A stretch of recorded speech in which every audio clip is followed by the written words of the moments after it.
Hello Year 6 and welcome to your literacy video for Friday.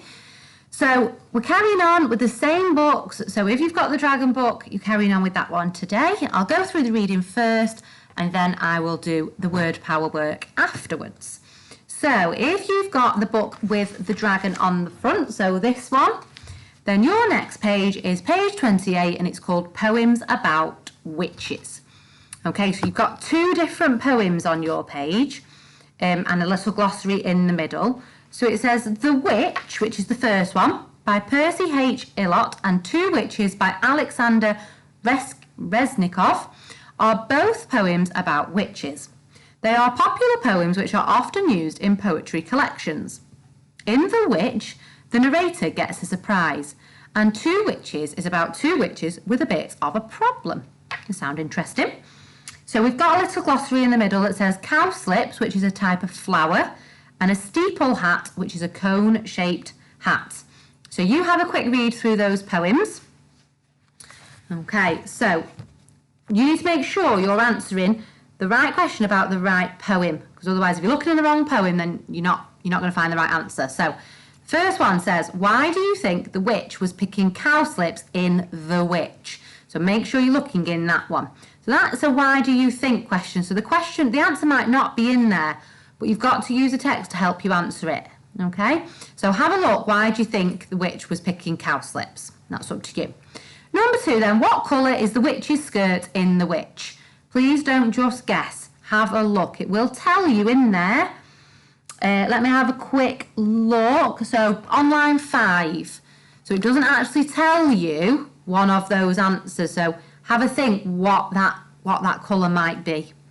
Number 3, why do you think the narrator decided to leave at the end of The Witch? Okay, so have a look, have a read. What happens? Why does the narrator think he needs to go? Okay, have a think. Number 4, why is it hard to tell which witch has the itch?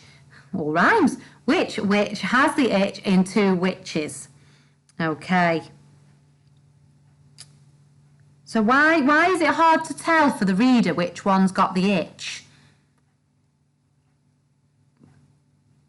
So there was a witch, the witch had an itch, the itch was so itchy it gave her a twitch. Does it tell you which one? It doesn't tell you their names, it doesn't tell you really how they're different in any way, so you don't know which one it is. Okay? Number 5, Two Witches has been described as a tongue twister. Why do you think this is? So a tongue twister is when sometimes it's quite hard to say. So why? The writer uses lots of something that is often used in poems. So that might help you. So there was a witch, the witch had an itch, the itch was so itchy it gave her a twitch. So it's quite tricky to say, isn't it? So that's why it's a tongue twister. But have a think, what does the author use that also makes it tricky to say? Two Witches also uses wordplay. Which two words in the poem are used in wordplay? So that's like a play on words. So you can always look up what that means. Let's have a look. So if you look, which witch has the twitch? That might be a bit of a clue for you. Number 6, how are the witches from the two poems different? So you've got to compare both poems for that one. Okay, and then the last one, which poem do you prefer, and explain your answer. So there's no right or wrong answer for that one. You need to decide which poem you like best and explain why. But remember, well, both of those, number 6 and number 7, are 2-mark questions, so make sure you explain your answer. Okay, so that's yours if you're in the Dragon book.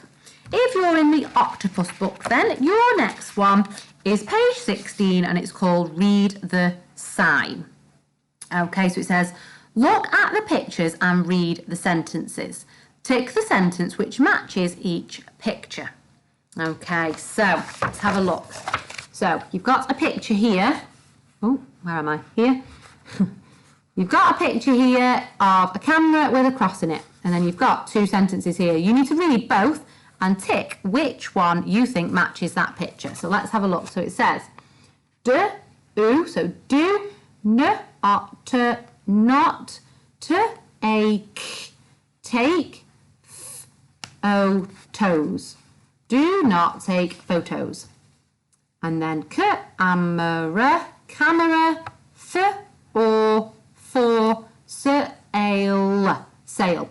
Camera for sale. So you've got to decide which one you think best matches this picture, okay? And give that one a tick. You've got to go through and do that for each of the pictures. Okay, so that's your reading work for today. So your word power work then, if you've got a word power book, if you haven't, then carry on with your handwriting. Word power work then, your next page is pages 10 and 11. Okay, so it says, have you ever noticed that some words can be found inside other words? They can have whole new meanings too. The main part of a word is called the root. You can use it to make lots of other words. We've done root words before in spelling, haven't we? When you have the original word and then you add a suffix onto the end or a prefix onto the beginning. So the tree below shows the root take. Find some words that use this root to put on the empty leaves.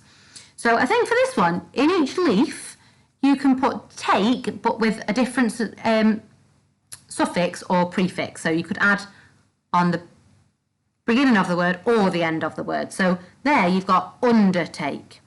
And it says you can draw on some more leaves if you need to. So if you can think of lots of words, draw on some more leaves around the edge and do some extra words as well. So it says, to finish the sentence, the bit added onto the start of the word is called a, I've just said it a minute ago, have a think what that is. And then the bit added on at the end of the word is called a You have a think. We've done these in spelling before, so you should have an idea. Then at the bottom it says, write down as many words as you can think of that contain the root form. So you could have formative or formal. Yeah, so have a think of any words that come from the root word form. Okay, so page 11 then. It says, here's a tree with a blank root and nothing on its leaves. Put a word in the root and think about how to grow it into a whole tree full of words. So if you really can't think of one, so you need to think of your own word to put in the bottom root of that tree. You really can't think of one though. At the side there are some that you could use to help you. So there's act, sign or script. So if you're struggling to think of one, use one of those three and then think how you can change the word by adding a prefix or a suffix on. Knowing what a root word means can help you to understand what new words mean. But sometimes you have to look closely to find the root word.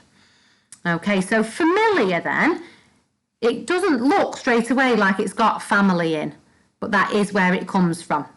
Okay, so imagination, the root word would be imagine. Okay, you have a look. So disastrous and clarity, have a think.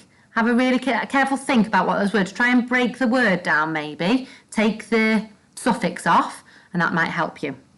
How many different words can you think of that have the root word sense? Be careful, it might be hidden, like sensible. Yeah? You could have sensitive. So have a think and you will be able to come up with some. How can understanding about root words help with your reading? So have a think. How can it help you to understand what words mean maybe? Have a think. Okay, so hopefully you'll be fine with all of your literacy work for today. Please email me if you need any help or support or would like my feedback. And don't forget to send me some pictures of your literacy work for today. Okay, see you next week.